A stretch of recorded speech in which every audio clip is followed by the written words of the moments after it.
Can't find a doctor? Try looking at those low star rated doctors. It worked for me.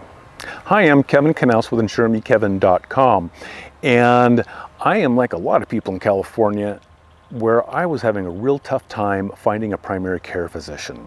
It took me years. I would select someone and then they stopped accepting patients, or they left the practice, or just a variety of different reasons.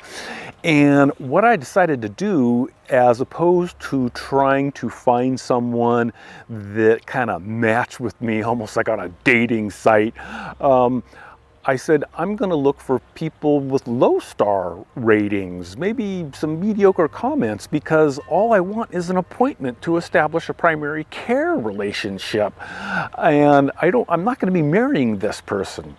And so I selected a doctor, didn't have great reviews, low star ratings, got in, great doctor. They looked at my health status, had me do some labs, said, oh, there's some concerns here in the blood test. We talked about modifying diet and whatnot, and things have worked out well. Now, this doctor is not going to win any popularity contests or be Mr. Congeniality, but again, I'm not looking for a best friend, which some people are with a doctor. I just wanted a primary care relationship for those odd healthcare challenges that arise. Like, I got that nasty rash, and it's like, I didn't want to go to urgent care. I was able to go several years ago to a primary care physician, and they said, oh, you have shingles. And that's what I want in a primary care physician. And also someone who will just kind of monitor my health and my vital statistics as I get older, and make sure I'm doing the proper modifications. There are a lot of disappointments with doctors, and there are a lot of negative comments, and we have to remember that the negative comments and star ratings, for someone to go onto the internet and do that kind of work, they have to have a sufficient amount of energy, usually negative, to do that. They really want to voice a disappointment. And some of those disappointments and complaints are valid. I'm not going to discount them. But we do have to keep it in perspective, and sometimes context is a lot of it.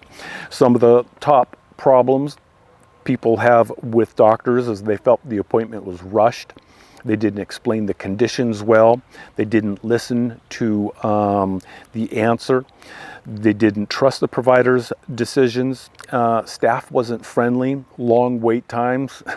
Difficult to schedule an appointment. Well, we're all in the last two category in California. But when you read some of the comments, we don't have sufficient context.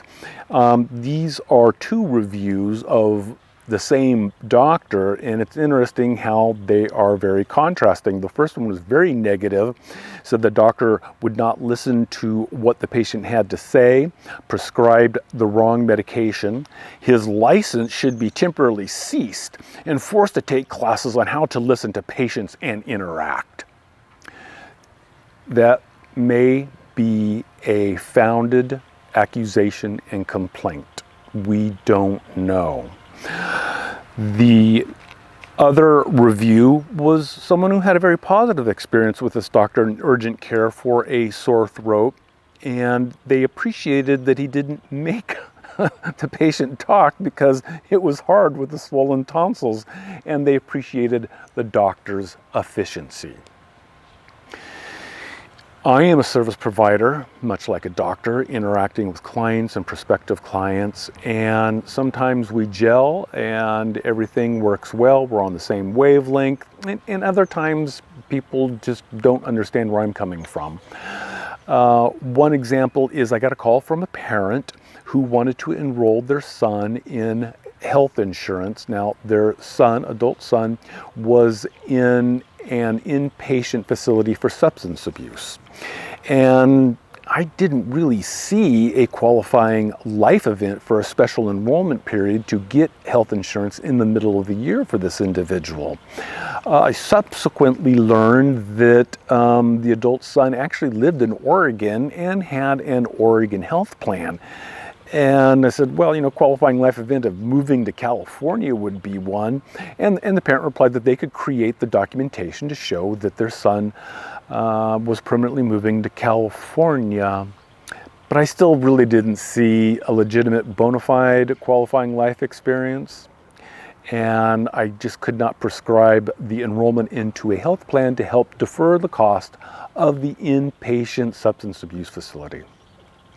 I'm sure that parent was not happy with me and felt I was dismissive of their concerns.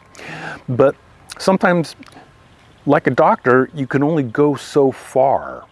And context is everything to some of these reviews. So what I'm trying to say is the star ratings, whether they're low or whether they're high, positive reviews, negative reviews, they don't tell the full story. We always want our primary care physician to be like an old friend, an advocate, a confidant to help us out, but sometimes that's just not going to happen. For me, I just wanted an appointment. So what I may suggest is that as you're looking for a doctor, primary care, you relax the criteria a little bit and maybe look at some of the low-rated doctors. And many of them are still very good. Again, they're not going to be your best friend. You're not marrying this person. You want an appointment. Now, if you have a particular health challenge that needs a specialist, that's different. You really need a specialist to kind of hone in on that. And at least the primary care physician that I was able to select and get an appointment with, she did refer me to a specialist. I have some skin issues. Now, the specialist appointment is like 3 months out. Oh my goodness gracious. But at least I got a referral and I have a date for an appointment. That's really all I wanted in life. And hopefully that specialist I'll develop a good relationship with if I need to continue seeing that person. But all I'm trying to say is instead of trying to find a doctor that meets our dating profile, maybe it's okay to just look at some doctors outside the range, have some low star ratings, maybe mediocre reviews, because at least you might be able to get an appointment even if the doctor isn't going to be your best friend. So if you have any comments or questions, you may leave them down below. I'll do my best to answer them. For InsureMeKevin.com, I'm Kevin Knaus.